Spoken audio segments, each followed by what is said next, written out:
Are you a beginner in the real estate market? Here are a few tips to help you make a good deal.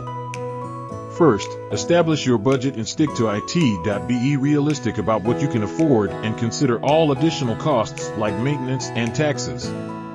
Research the market thoroughly, get familiar with prices, and identify areas with potential for growth.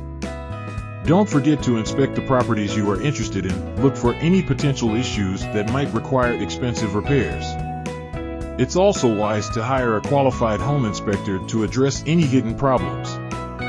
Consider working with a real estate agent who has experience in your desired area. They can provide valuable advice and negotiate on your behalf. Furthermore, network with other professionals in the industry, such as mortgage brokers or lawyers, to gain more knowledge and insights. When making an offer, don't be afraid to negotiate. Remember, everything is negotiable in real estate.